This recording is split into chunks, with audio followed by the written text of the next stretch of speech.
Hey guys, I'm Alana from Win Win, I'm Jess from Win Win. and welcome to this week's episode of Insights from Two Mining Recruiters. As you know, our job is to help you to get whatever job it is that you want and to pull the curtain back from the mining and the recruitment industries to help you to achieve your goals. So we're going to go over, as usual, some of the questions that have come up over the past couple of weeks regarding mining and the recruitment industry. So let's get into the first one, which is, how easy is it to get an even time FIFO utility role? Jess, would you like to take that one? It's not that easy. It's quite uncommon unless you're working construction or working offshore. Generally, you're doing a two-in-one. Like that's when you're working in the services within like Sodexo, ESS, ISS, whoever you're working for. Generally, if you're in the kitchen or you're a utility, you're working a two-in-one roster. I don't know of many even time rosters. What about you? Yeah, there are like a few and far between, like in Queensland, and I have seen some 2-and-2s for, I think it's Ventia, but other than that, like it's 2-and-1 is the standard roster because again, you're not getting paid that much. Like the hourly rates are quite low, so they need to kind of have you out there for a long time to justify you getting that 11 to 1400 bucks a week after tax. So yeah, 2-and-1. If you did 2-and-2, it almost wouldn't be worth it unless you're retired or you've got a side gig. So yeah, if you did, just get another job, like simply put. Yeah. All right. What's the main difference if you're going to go in via labor hire as opposed to going directly on into a permanent contract with the company? Would you like to take that one, Jess? I think it's kind of similar to being casual and full time. Like usually with the labour hire, you're on a casual rate, you're getting a lot higher hourly rate. You're obviously usually not getting holidays or anything like that. Depending on, generally you're just casual, but you can kind of pick and choose when you work. So you can have your time off when you want to have your time off. You can go to different sites. You can do a bit more. Whereas when you're on a permanent contract, you're getting all your holiday pay, you're getting your sick leave, and it's a bit more, what's the word? My brain's not working. Stable. Stable. Hey. Yeah, definitely. And from running a labour hire company, I can tell you there are quite a few different, like obviously Win Win was founded as a labour hire company until I realised that labour hire sucks.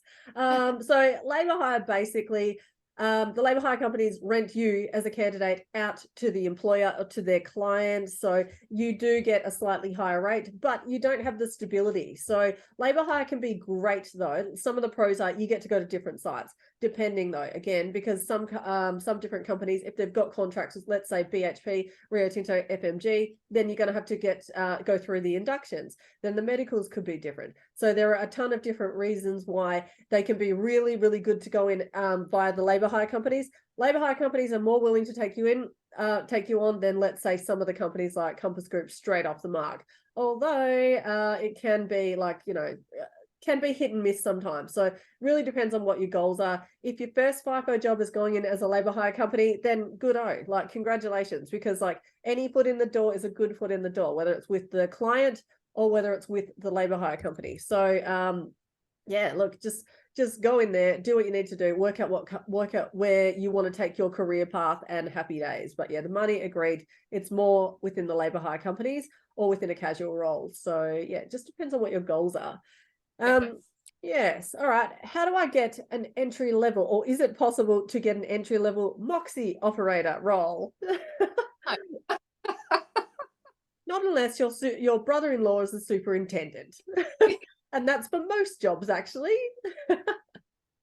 Yeah, so look, basically a Moxy, if you're asking what a Moxy is, you should know that it's an articulated dump truck, right? So an articulated dump truck, there's a high chance that you actually might need the license for that. And if you've seen any of my work, I'm 100% don't get the ticket for it. It's a waste of money, but you might actually need the HR driver's license. So generally there's no entry-level articulated dump truck positions unless you're going for a traineeship. So Moxy is more out of the question. You're more likely to get a dump truck traineeship. So that's the way that you want to go. But as we all know, Moxys are used within the civil industry. So civil, the best way and quickest way to get in is getting your roller ticket and potentially your HR license so you can get on water carts. That is the easiest way to get into civil. And again, civil is awesome. So go down that route. I say? Um, Jess? Yeah. Anything to add on that? Tell us why no, tell us why that's good. civil is so awesome, Jess, as Yeah, opposed to production. yeah, it's awesome. Yeah, everyone get some civil experience if you can before you go to site. Do it. Yeah, even if it's just in town, like seriously, getting jobs in town. I've gone over this before. My own twin sister went from looking after kids and working at Smoke Mart to then helping her to get a civil role in town. And then the next leap 6 months later was into a $120,000 civil job like FIFO. So seriously, it can be the best way to go. And like a lot of people are like, I don't want to jump in Perth, blah, blah, blah.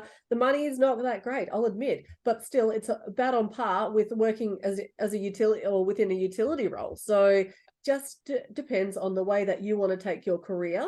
So that could be a good option to look into that. All right. What is the hardest thing about doing FIFO? This is a question that I had last week, and this is really a like an individual sort of a like, you know, an answer. Like people find this hard and that hard, but like for me, I don't know, I thought FIFO was awesome. I'd go back there in a second, to be honest. I want to go back for a FIFO holiday, and if anyone wants to give me a job. No, just kidding, I can get one anyway. No, I don't know. It really depends. Like, look, a lot of people, family is the main thing, right? Being away from your family, and then like, you know, you have those issues of what are you going to talk about after work when you, especially if you've done like a 4-in-1 roster and you get to the end of your swing, you're fried, you've got nothing to talk about. And so, and your other half is like, why aren't you talking to me? Like, blah, blah, blah. It's like, because I've done the same shit for the past like 4 weeks. So I've got nothing else to talk about. So it really depends on you. Yeah, which I don't know. Jess, what was the hardest thing for you about FIFO? I loved it. I think like you said, everyone's different. It depends on your individual circumstances and what your family situation is at home. Some people really struggle to be away from their family, their kids, their partners, their pets, their, you know, elderly parents, anyone extended family. Some people really struggled with that. Other people struggled with the physicality of the job. Like a lot of chefs I worked with had just worked in like a cafe or a canteen or like a school kitchen and had never really busted their ass in the hot, and they really struggled with that. And I think it's the same with some trades and trade assistants as well. Like they really struggle with the heat or the flies. Like everyone's got something to whinge about, really. Like a lot of people, oh, you know, you can't get beers at the wedding anymore, or just a lot of people struggle, I think, with that structure, how structured you need to be because of how monotonous it can be. I think a lot of people struggle with that mentally as well. But yeah, I think you just have to have really good plans in place, have good support, and you really, like, especially if you have a partner that's not that understanding, I think that could be really hard for people if they're banging on like, oh yeah, I haven't heard from you. Like, well, yeah, like I said, what am I going to tell you about? Oh, I had porridge for breakfast, and yep, I had roast dinner again tonight. Like that's literally, it's the same shit every day. Yeah, So, except for Fridays, fish and chip yeah, Friday. Don't forget. Oh, that's half the time the only one I knew what day it was. I'm like, yeah. oh, it's Groundhog Day. Oh, fish and chip Friday. Good. Oh, woo. Yeah, yay. When's fly out day again? Yeah. Yeah, From everyone, like some people struggled with like sleeping, didn't, the beds were bad, like, or night shifts, a lot of people struggle. Like I think it's different for everybody. I think you just have to figure out what works for you and do it. yeah, definitely. Just bite the bullet. Don't give up, because you know it's going to be hard. And some people, they walk into it and they just love it. I loved Yeah. it. Jess loved it. A lot of people I know love it. If you don't love it, don't do it anymore. Right? It's really, really that simple. If you find that you're mentally fatigued because you can't sleep properly, or you know whatever, or you're having all these family issues, nothing is like, you know, no amount of money is worth ruining your whole family and your whole real life, which is your real life in town, right? Yeah. So yeah, just keep that in mind. So whatever the hardest thing is as well, and whether it's mental health as well, especially keep in mind companies have employee assistance programs. You know, like damaging your own mental health or doing harm to it is never, ever, ever the answer. So that's what I'll say with that. Yeah. Yeah. All right, we keep getting this one, FIFO from Victoria or somebody like New South Wales. I'm in Sydney, I'm applying for jobs, I keep getting knocked back. We've probably spoken extensively about this one here. And people, you need to take it, if you're in New South Wales, right? If you're in Sydney, which is love Sydney, like it's awesome, and you're applying for jobs, like let's say traineeships in Perth, it's not going to happen, full stop. Let's get a reality check here, right? There are a squillion and one trainees in, like, people who are going for the traineeships who are living in Perth, where the point of hire is Perth, right? So why would they pay for somebody who's on the East Coast to potentially fly all the way over there, where you could potentially be dealing with border closures, aka let's say another COVID-19 scenario rears its head again, could be dealing with delayed flights. That's a massive one. You could be dealing with a whole heap of things, not being able to get to the airport or whatever it might be. So why would companies take candidates who are on the East Coast as opposed to the point of hire, which is most likely the point, let's say Perth or the specific area, etc. And that's just an example. So that's what you need to take into consideration, along with if you're in New South Wales, I can't talk properly today, and you're applying for jobs, let's say in Singleton, Tamworth, Mudgee, where all the traineeships are, those are residential jobs. If you read the ad properly, you're going to find that those are actually residential ads, which stipulate you need to be within 30 to 80 kilometre radius of where the mine site is. You need to have accommodation out there. They're not going to give you a job if you're in like Sydney, right? In Bondi. If you're hanging out in Bondi, that's where your address is, ain't going to happen. But there is a way to get around that. So if you need, I can't actually say it on camera, but if you need to get in contact with us, info@winwin.com.au, we can help you to get past that scenario, or give you options in which you can actually get one of those traineeships. We've done it before and we'll do it again. So yeah, anyway, so that's that. Anything to add on that, Jess? I think people get confused with, especially entry level and especially it's been lately, and lots of people talking about how they're getting FIFO roles from New Zealand or from over east. And that's if you're a trade that's really sought after. That's if you're a fitter, or you're a heavy diesel mechanic, or you're a carpenter, you're a trade that they need, that they have a shortage of over here. That's when they will find you. Like if you've applied for a job in the last 5 years and you're any of those trades, I'm sure you've got 20 emails in the last few months saying, we will fly you from there, even time rosters, blah, blah, blah. But that's not the case for just your run-of-the-mill entry-level or traineeship roles. It's not going to happen. They're not going to fly you over as a utility, or like Alana said, for a traineeship. It's just not going to happen.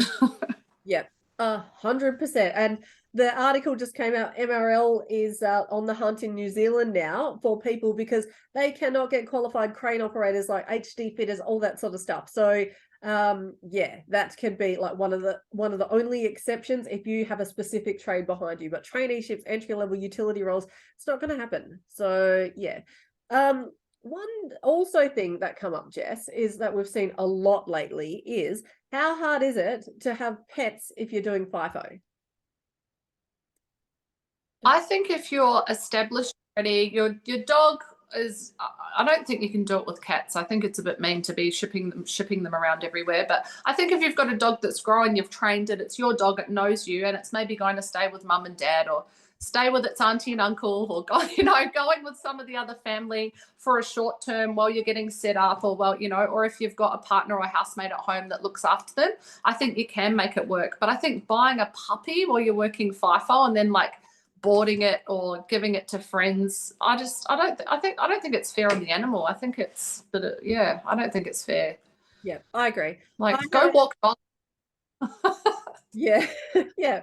I agree. I had a mate. She had 2 cats, and she was paying like ridiculous amounts of money for her whole swing because she had nobody else who could look after them. So these cats went off into this cat daycare thing or whatever it was.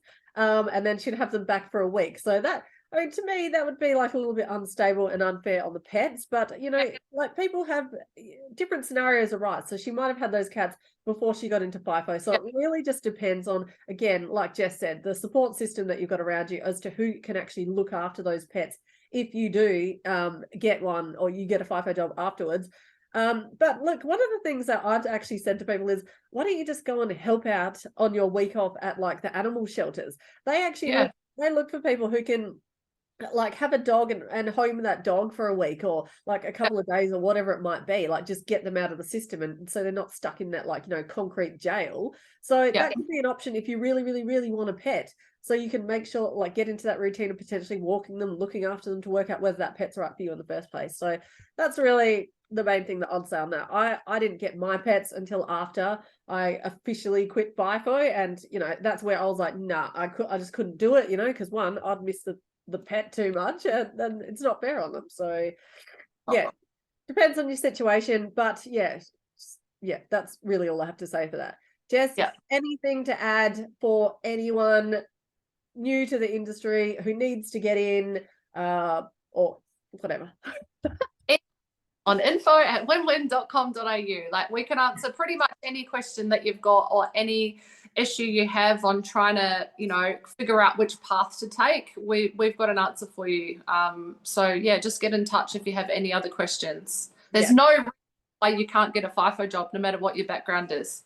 Yeah, definitely. And look, even though we do the recruitment and we do the career consultation side of the business, I just want to leave you with one final thing, right? We've had, we've seen a ton of people who are coming to us recently, and they're like, I got my resume professionally done, and then I've sent it out like 2,200,000 times, and I'm getting nowhere.